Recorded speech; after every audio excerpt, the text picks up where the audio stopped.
Hey, you guys, it's Melissa here from melissaoatman.com.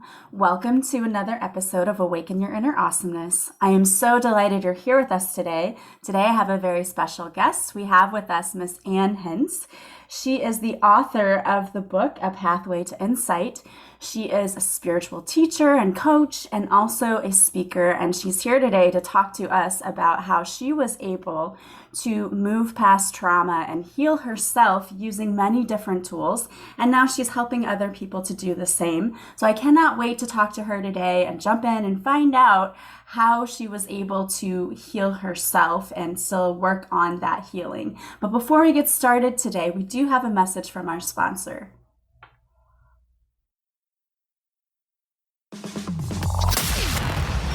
Staying motivated takes work. If you don't work on your motivation, you become unmotivated. Get reconnected with that little voice, because that is our stability. That's our own personal GPS system that will guide us through and help us weather any storm. The reason why law of attraction and hypnosis, I believe, works so well together is because, hypnosis can help you with any of the deficiencies that you may have. How are you going to spend those few years that you have here on the planet? Are you going to make a masterpiece of your life, or are you just going to let life happen to you? Listen to these stories and more on the Motivational Voice podcast, available wherever you listen to podcasts. This is the Motivational Voice Podcast.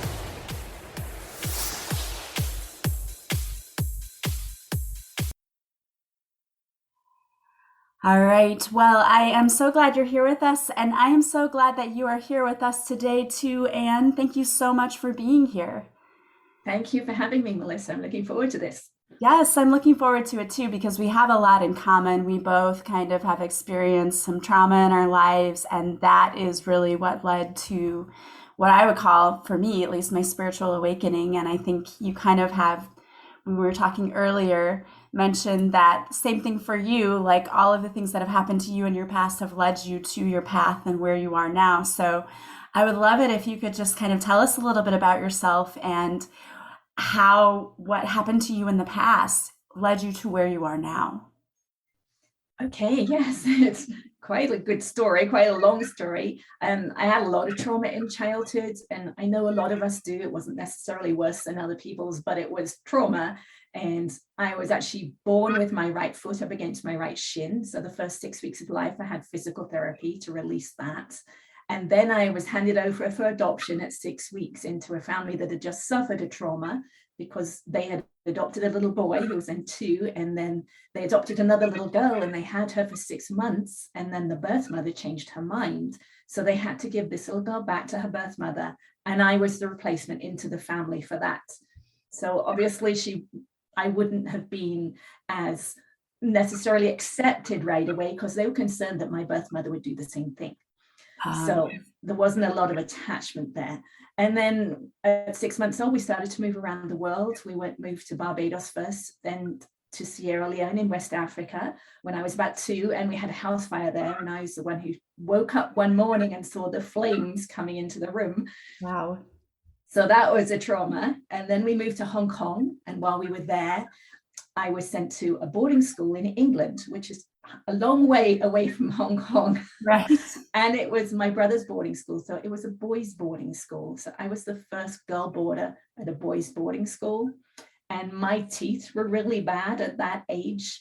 And I was teased horrifically, mercilessly by these boys for 2 years. So that was a major trauma for me. Yeah. My dad already had anger issues growing up, so I was very used to walking on eggshells. And during my teenage years, they both became alcoholics, both my mother and my father, drinking many, many hours each day.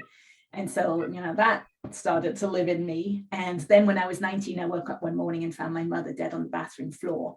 And I was the only one in the house at the time. So that was another trauma. Yeah. And I just did the same thing that I only knew how to suppress traumas. I didn't know there was anything else, right? Because we're programmed in childhood how to deal with things. So we just keep doing it until we realize something different. So I graduated, I became a software engineer. I moved out to California when I was 21, got married, had kids, carried on with life. I did have some digestive issues. I worked externally by trying to change things on the outside to see if that would change this uncomfortableness on the inside, and nothing really did anything long term. So it wasn't until I was in my late 30s and I had almost a business altercation with a couple of other mothers at school, and they were very self-confident, self-assured, authority type women, and I was this scared mother on the inside, and they told me I'd done something wrong. And my mind just spun out of control. It went over and over what they'd said and what I'd said and what had happened. And it was like 3 days before I was able to actually let it go and sleep again. And I realized at that point, okay, this isn't normal. I don't think other mothers would do this. And that's when I realized, okay, that's a little bit like how I would react when my dad, who was an authority figure to me, would tell me I'd done something wrong. So that was like the first little opening that, okay, maybe there's something from my childhood that I need to look at this point. But I still didn't know what to do at that point. So it was in that time frame I actually went to a doctor's appointment. He was a holistic physician, and I have no idea why I went to him, but it was nothing to do with emotions or past memories or anything like that. But he recognized I was really stressed. And he asked me on a scale of 0 to 10 what my stress level was. And I said it was an 8. And then he asked me why. And it was that question that made me realize, oh gosh, it's finding my mother dead on the bathroom floor when I was 19. And now I'm in my late 30s. So I'd been sitting inside of me a long time. But the tears from finding her from that event were still just under the surface. So that's when he happened to know this technique called EFT, short for emotional freedom technique. And it's also called tapping, because we're tapping on our body as we're talking through something. So he tapped with me about my mother's death for about 15 minutes. And I walked away from that appointment being able to tell the story in my mind, without the tears there anymore. And that's the first time I realized that we hold all those memories and those emotions physically, energetically in our body, and that we can let them go. So that was the start for me. Yeah, well, that's pretty amazing start. And it's interesting that having an altercation with other moms is the thing that really caused you to realize, like, oh, wait, what's this really about? Because usually the trigger that we have isn't really about the thing that we think it's about. You're thinking, oh, it's about these moms and what I said with them, when it really wasn't. It led to something much deeper. And I think that is quite honestly often what happens. We think the thing that triggered us is about the thing, and it's not about the thing. It's about something deeper than that. Right. Well, the word reaction, right? I was very reactionary. It's a reaction. You're replaying something you've done in the past. Yeah, exactly. Yeah, and I was replaying how I felt when my dad did something similar in the past. Yeah. So you started with EFT, but I know that that's not the only tool that you've used. And so you're at the doctor's office, you find EFT. So what happens after that for you? Well, I go home and I look it up online because it was given away by Gary Craig for free. So I went online, learned everything I could about it. And it's really simple to learn. You can learn it in 5 to 10 minutes. And I think that's part of the problem. In some ways, it's almost deceptively simple. But I wanted to make sure it wasn't a one-time fluke that this had happened with my doctor. So at the time, I had a 17-year-old cat at home, and we'd just been told that his kidneys were failing and he needed to have a daily saline shot. And I was going to have to give him these injections. And the first time I gave him one, my hand was shaking so badly. I knew I wasn't going to be able to do it every day because I was just too afraid of doing this shot every day. So I tried it out. Okay, I'm going to tap about it and see what happens. So I tapped about every aspect of it. I tapped about my hand shaking, about my fear of hurting him, and about all the memories I had had from all the injections I had had from living around the world, right? I had a lot. And the next day, the needle just slid right in. All that fear that I had been holding in my body the day before had just disappeared. And that's when I realized 2 things. I realized that EFT is deceptively powerful because it doesn't look like it's doing much, but it really is. And I realized that the freedom is on the other side of that fear. And that's really where I wanted to be. So I started using it every day. I started noticing when I was reacting, or when I was becoming emotional, and I would stop myself at that point. Now, that in itself is a tricky thing to do when you're used to being caught up in your emotions, right? To actually stand back and say, oh, look at me, I'm getting emotional now. So to begin with, it might only happen once or twice a day that I would catch myself, but it becomes easier. So then I would tap, and I would tap on whatever it was that I was reacting to and bring myself back to peace. And I noticed that things were changing, things were improving. I was becoming a little calm, a little less reactionary, and I wanted more. So I wrote down every emotional memory I could think of from my whole life, my childhood mostly, but anything after that as well. And it was multiple sheets of paper. And I tapped through one each night for about an hour to an hour and a half each night. And over these months, I was just becoming more peaceful inside. And I remember opening the door I remember opening the kitchen door one day and saying to myself, it feels like I'm living in a different reality, because my mind, which had been so busy and so negative and judgmental, those voices in there were no longer there. And it was at that point that I realized those words that I would replay in my mind over and over again had been my dad's words that I had been programmed with in childhood. And instead of him criticizing me, right, I would be criticizing myself or criticizing someone else. But they were gone. And I had never experienced that before. I didn't know that was possible, right? It felt so different.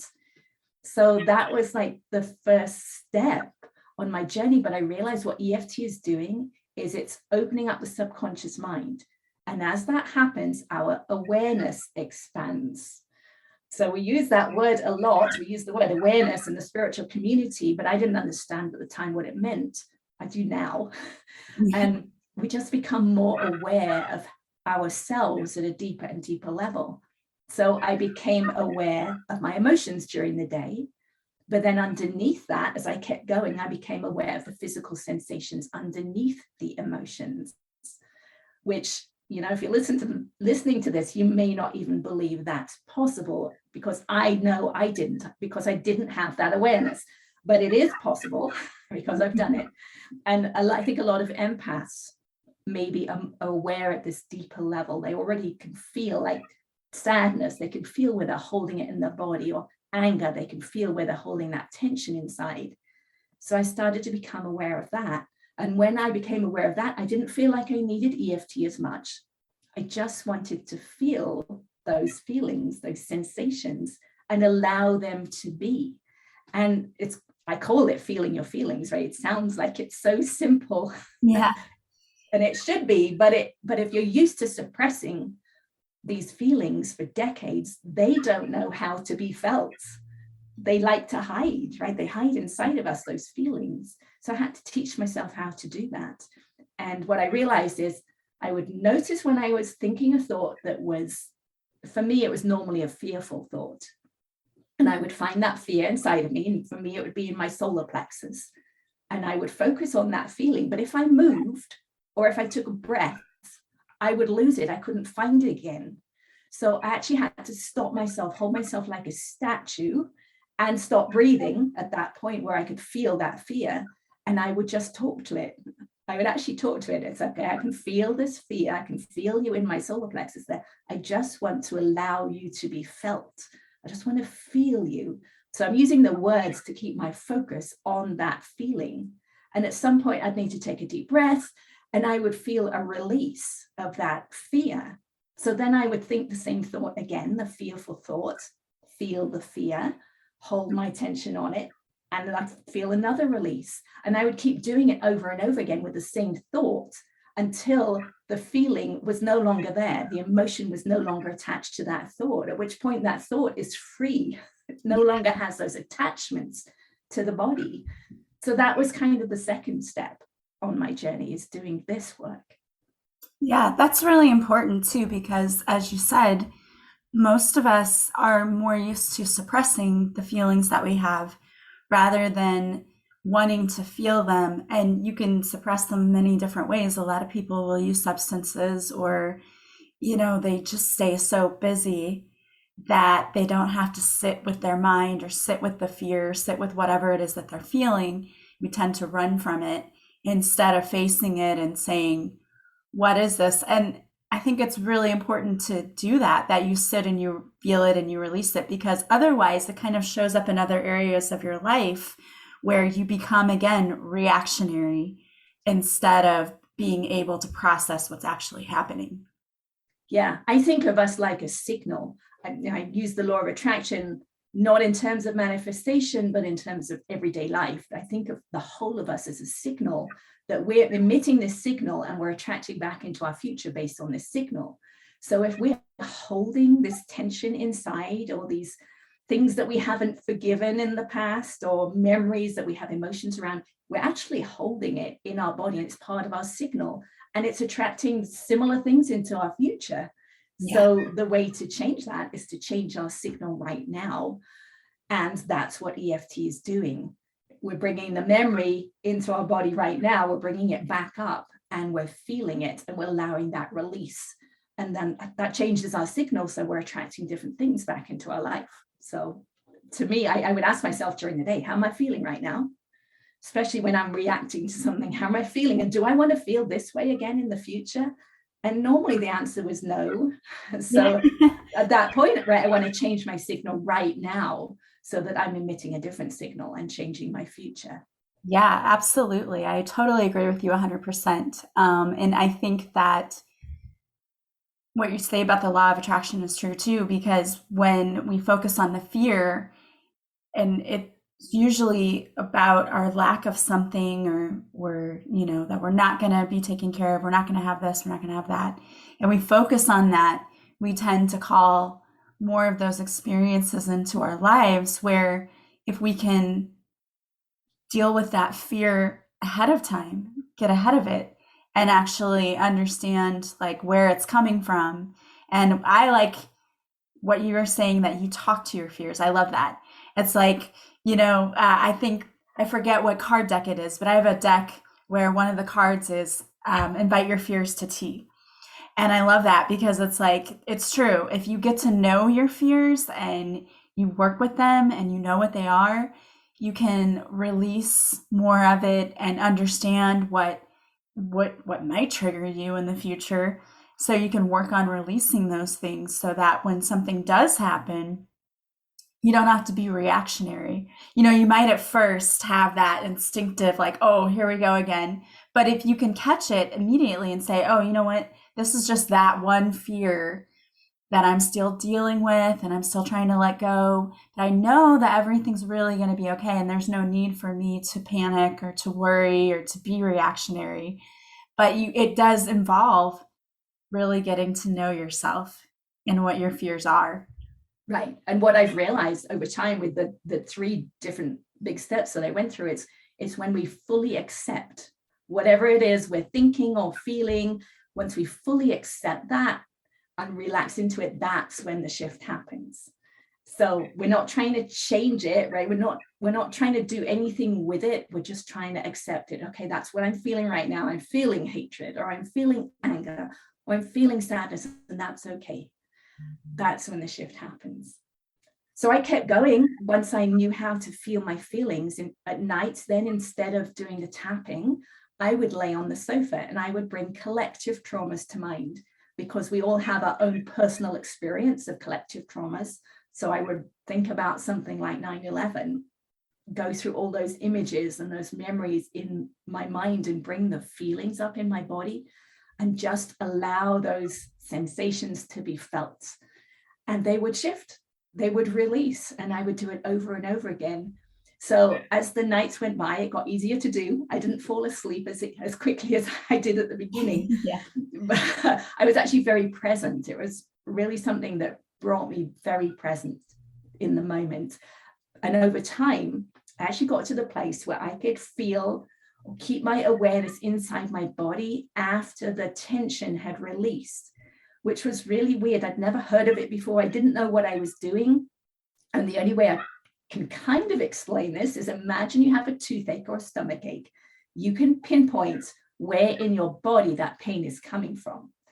But once the pain has dissipated or gone, you can't pinpoint again exactly where it came from inside your body. I found that I could do that. And it was really weird. And I kind of just played with it because I didn't know what I was doing. Well, I found I'd done it once. Could I do it again? And I found I could do it again. And then what can I do now that I can do this weird thing? So I started moving my awareness around inside and found I could do that. And then I could find a place with tension. And so I would kind of do the same thing. I would feel this tension inside, hold my awareness on it, and it would shift a little bit. So then I would do it again and again and again, and the tension would dissipate inside my body. So I just worked with this now. Instead of, the tapping or the feelings, I would go inside and feel this tension and release it. And over time, and it was many, many months, I was eventually able to put my awareness inside my head. And that was eye-opening for me because there was so much pain and tension inside my head. The forces that were pulling my bones out of alignment were just unbelievable. And I had lived with this pain and tension inside my head for 50 years at this point without any awareness that it was there. So it really showed me how much tension we store inside of ourselves, and we just don't have that awareness of it. So it really cemented for me that law of attraction, right? That the biggest part of our signal is this tension we hold inside of ourselves from our past, but we're just not aware of it. So I know a lot of people may be listening and may think, oh, I don't have anything to worry about. I don't have anything stored inside of me.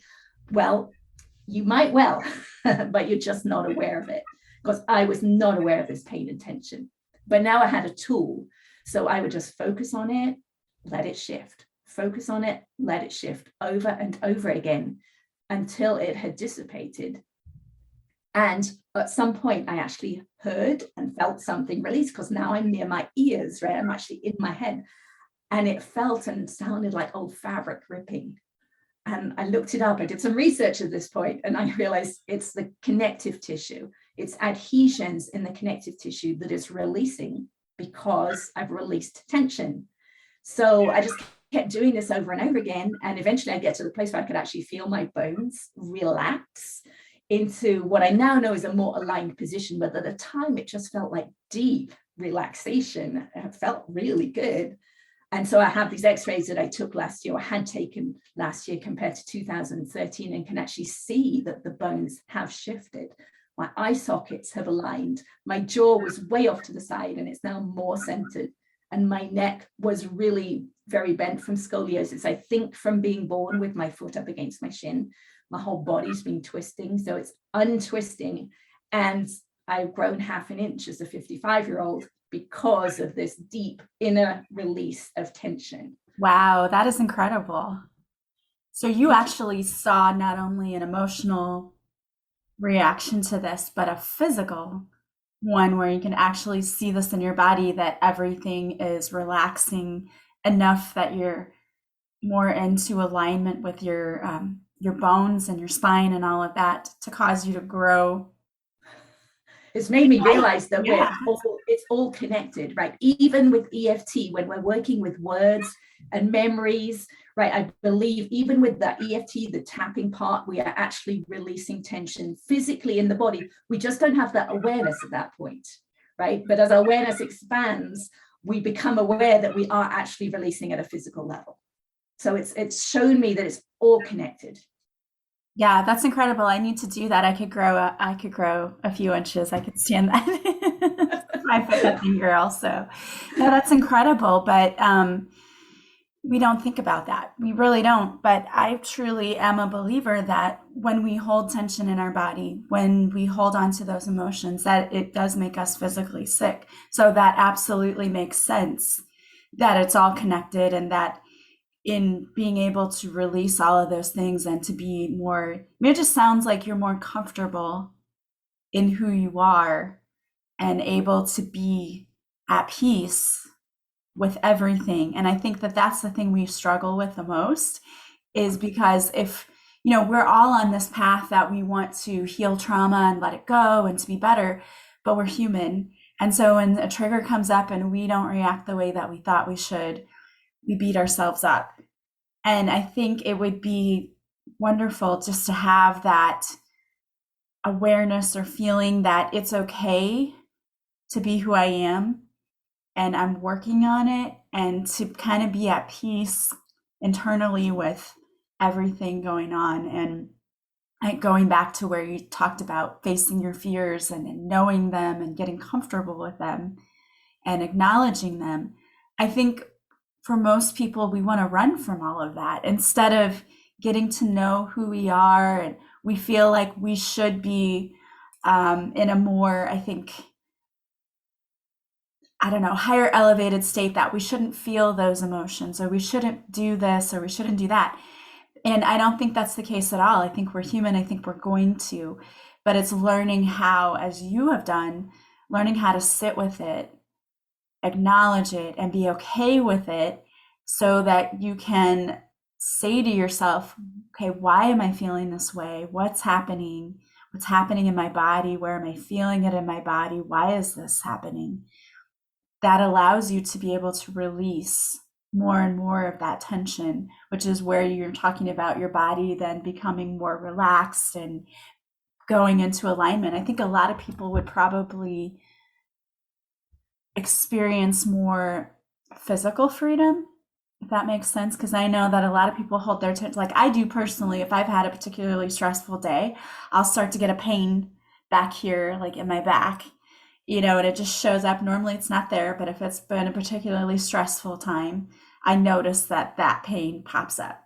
So that would be amazing, I think, for people to notice the difference in their physical body as well as their emotional body.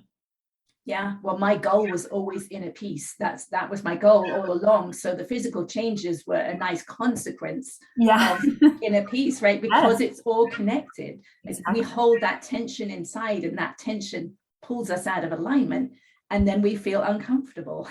So now that I can sense inside, right, I'm actually sensing inside, and I can feel that tension is darkness. It's dis-ease in the body.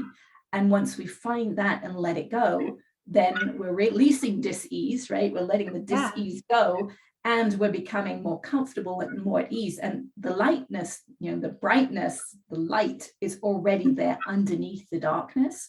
So all we need to find is that darkness, which is all this tension we stored in our body. So it's the negative stuff, right? So it's the traumas that we're holding on to. It's those negative feelings. And you're right. You talked about the shoulds, when we say I shouldn't be feeling this way, or when we try and think positively, right, we're actually suppressing what we're actually feeling, right? We're thinking we need to feel something else, but what is it that we are feeling, or what is it that we are thinking? And that's where the key is. To me, that's the key, is finding what we're actually feeling or thinking and allowing that to be okay. Now, that doesn't mean act on it, right? Because that sometimes, you said, we suppress, we do things so that we don't have to feel it. But other times we might think, oh, I'm angry, so I should be angry with someone else. It's like, no, we want to actually feel that anger inside of ourselves and let it dissipate, so that we are not pushing that out onto someone else, right? Because I think of it just as stuck energy. All these emotions, they're just stuck energy. We use that phrase, emotion, like energy in motion. I mean, and that might be relevant, but it's stuck in the body. It's moving inside the body, and we have to find a way to release it. And that's what EFT does. That's what feeling your feelings does. It's actually acknowledging that energy that's in the body, and it's allowing it to dissipate out of the body. Yeah. And I think it's a very powerful thing indeed, especially when we talk about traumas. And I mean, I don't think anyone comes into this world trauma-free. So many things happen to us every single day. I think birth can be traumatic. I think everyone on some level experiences things in their life that are traumatic to them. And a lot of times, like you said, we don't even realize that we're carrying that, because oftentimes things happen to us when we're younger, and we're so young that we don't remember things that have happened, but our bodies do. Our bodies still hold on to that, like you said, stuck energy, because when we felt the emotion when we were little, the energy was there, but we didn't really have the tools to know how to release it or to deal with it, because That's not something we're taught how to do. Or at least when I was little, I was told, like, stop crying. Stop crying. Yeah. Or I'll give you something to cry about. Right, exactly. Exactly.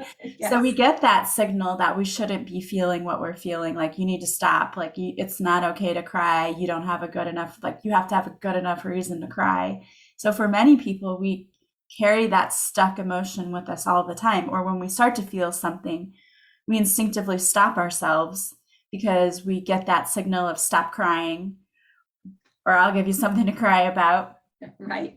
And I think all those tears, I believe all those tears that we stopped in childhood are still inside of us, and they will come out if we give them a way to come out. So a lot of people do end up crying with EFT, and that's okay. Right. And I just encourage people to keep going, because the tears will end.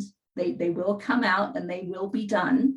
And one other thing that you mentioned I want to go back to is, a lot of times we don't remember our childhood. I didn't remember a lot of my childhood, but how we react now will often give us clues, but we can work with how we react now, right? So for many years, I was actually afraid of going on a journey away from my hometown, because I realized I was afraid that I wouldn't come back.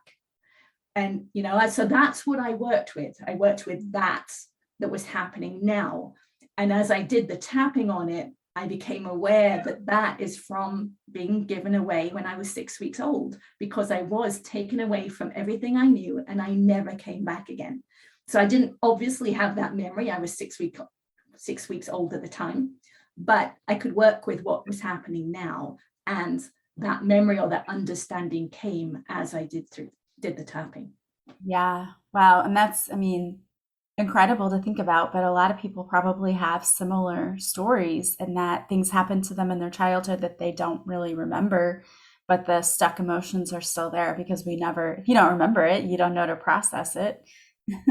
Right. Yeah. So sometimes we can only work with what we have now, but the tapping opens up the subconscious mind, and all of it's stored subconsciously. So those memories will come up as you do this, and more details will come up, because it's those emotions that hold things down. So even with my mother's death, right, I would tap through the events of what happened that morning and later that day, and then I would come back and tap through it again. And the second time and the third, fourth, fifth time, more details would arise that had been hidden underneath the emotions. But as the emotions clear, it's like those layers of an onion. As the emotions clear, one layer clears, you'll be shown the next one, and maybe there'll be more details to tap on. And with EFT, what you do is you keep going through it again and again until you can talk through it like you're just reading from a book. And at that point, there's no attachments left for that story anymore. It's just a story. Yeah, I love that. And are you now working with other people and helping them to kind of work through any stuck emotions that they're dealing with? I'm just working with a few people, but I did write my whole story down in my book that I think you mentioned at the beginning, called The Pathway to Insight. I talk through my understanding of how this trauma gets stored in our body. And I believe it's in the connective tissue, because that's what I'm looking through. And that's where I see the tension. And then I talk through the different steps that I went through. I talked through EFT in detail, and feeling your feelings, and then what it's like to actually go inside the body, which I believe is the original meaning of the word insight. I know we talk about it these days in terms of the mind or outside the mind, but that's, I could actually see inside the body. So I believe that's the original meaning. I love that. And so if anyone out there is listening and would like to buy a copy of your book, A Pathway to Insight, what's the best way for them to do that? It's available on Amazon, or you can have your local bookstore order it. Nice. I love that. And I love that you wrote that down, because I think one of the ways that a lot of people are being called to step up and raise the collective consciousness is by sharing their own stories and sharing how they healed themselves, in order for other people to see this and say, well, if that person did this, I can do it too. I can look at my own trauma and I can work through it just like, this person did. So I love that you wrote this book and that you're helping people learn how to work through their traumas too. So thank you so much for that. Well, you're welcome. I mean, I did it for free, right? So other people can do, not everyone wants to go to a therapist or have someone else help them do it. I was not one of those. I wanted to do it myself. So other people can do that too. Yeah, absolutely. And I think it's so important to not be afraid to look at our lives and to look at our trauma and to say, this is just stuck emotion. I can work through this and I can have inner peace. That's the thing. Like I know we all want that. We all want inner peace, but it is possible. Yeah. And to know freedom is on the other side. I mean, just doing it with one thing so that you can actually see that there's a shift and that there is freedom on the other side, I think is a good incentive. It was for me. And I also have a YouTube channel that I have a demonstration video of EFT on there and one of feeling your feelings. So you can just go on there and learn how to do it and start the process yourself from those. I love that. And I'm going to have all of those links in the show notes too. So if you want to go to the YouTube channel or to Anne's website or even to get her book, all of those links will be for you in the show notes. So you don't have to worry about writing anything down. You can just go directly there and click on it. I love that. I love that you have an example for people. I know I talk about EFT all the time on the show and how amazing I think it is. But I would love to take a look at your YouTube channel too and look at the other videos that you have there, because I think that this is really something that is beneficial to a lot of people. I know many of us, even myself included, I always talk about healing being like layers of an onion too, and that you think you've healed one thing and something else comes forward. And I know for me, lately, there have been a lot of layers coming forward, things that I thought I healed that I like, oh, wait, here this is again. And I think it's important because I think that's happening for a lot of people. I think the energies that we're feeling right now, the way that the world is going, a lot of people's fears are being brought to the surface because we're being triggered by different things that are going on. So I think this work is so important so that we have that inner peace again. Absolutely. Yeah. I we talk about it being a spiral, right? So you're experiencing those things, but you're at a different level of awareness at this point. You're aware that they're coming back up. Yeah. So even at the collective level, right, if we can become aware that all these things are coming up, they're triggering us so that we can notice them and feel them and let them go, because we don't want to get caught up in those emotions and store them, because then we're attracting it again in our future. But if we notice them, let them go, come back to peace, that's what we attract into our future. Exactly. Well, I want to thank you so much for being here today. This was such a great conversation. I truly enjoyed it. Thank you. I enjoyed it too. And I want to thank all of you for being here with us today as well. Please go check out Anne's website and her YouTube channel. She has got a lot of amazing information there. And I am so thankful and grateful for each and every one of you for joining us today. Also, if you want to work with me, you can go to my website. It's melissaoatman.com. You can join me on Patreon, where you will also see the video of Anne and I recording our podcast. And you will get 2 extra podcast episodes per week, plus readings, lots of bonus stuff. I would love to have you over there joining me. I hope you guys have an amazing day from wherever you're listening. As always, I am sending you so much love and light, and I will talk to you soon. Bye, guys.